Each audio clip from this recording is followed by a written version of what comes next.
L'armée israélienne, elle a désormais coupé Gaza en deux, et elle commence à frapper au sol aussi aveuglément qu'elle l'a fait du ciel. C'est plus de 9700 personnes qui ont déjà été tuées, la moitié des habitations rasées. Après les hôpitaux, un convoi d'ambulances évacuant des blessés vers l'Égypte a été pris pour cible. Et quand la population, elle échappe aux bombes, c'est le manque d'eau qui menace.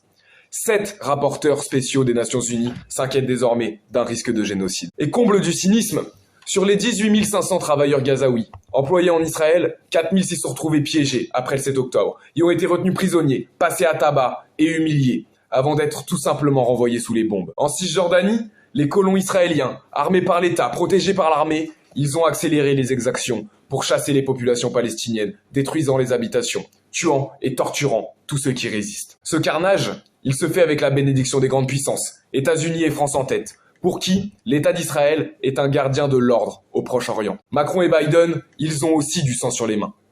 Le bombardement de l'Institut de Gaza, preuve que les frappes visent la destruction totale de Gaza, n'a soulevé qu'une polie incompréhension de la part du gouvernement français. Par contre, Macron et Darmanin, ils tentent d'instrumentaliser le conflit au service de leur politique raciste. Les tags et les agressions antisémites, ils sont systématiquement rapportés dans les médias. Ils sont bien évidemment odieux et ils doivent être dénoncés. Mais le gouvernement, il a l'indignation sélective. Les agressions et les déclarations racistes anti-arabes, elles se sont elles aussi multipliées. Et ce, y compris dans les médias. On a l'exemple du journaliste de LCI, Pascal Perry, qui parle d'un antisémitisme couscous. Alors comme d'habitude, c'est la population d'origine arabe qui est stigmatisée, qui est accusée d'être antisémite. Alors que l'extrême droite française, elle a toujours fait de la haine des juifs son fonds de commerce. Que Macron lui-même, en 2018, il avait rendu hommage à Pétain. Ce samedi, la solidarité avec le peuple palestinien a franchi un nouveau cap.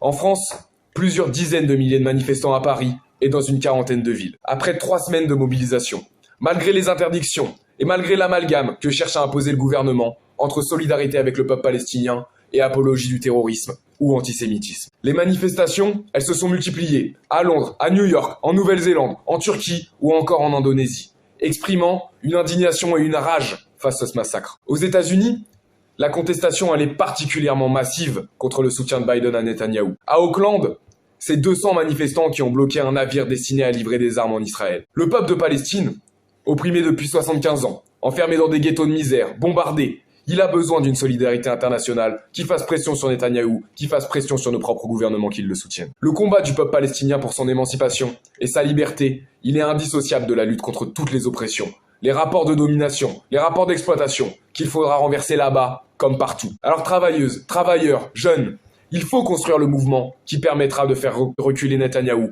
et la politique guerrière et antisociale des gouvernements qui le soutiennent, dont celui de Macron. Dans les jours qui viennent, réunissons-nous sur nos lieux d'études, sur nos lieux de travail, faisons entendre notre colère. Organisons-nous en collectif d'expression de notre solidarité de travailleurs et de travailleuses. Halte au massacre à Gaza.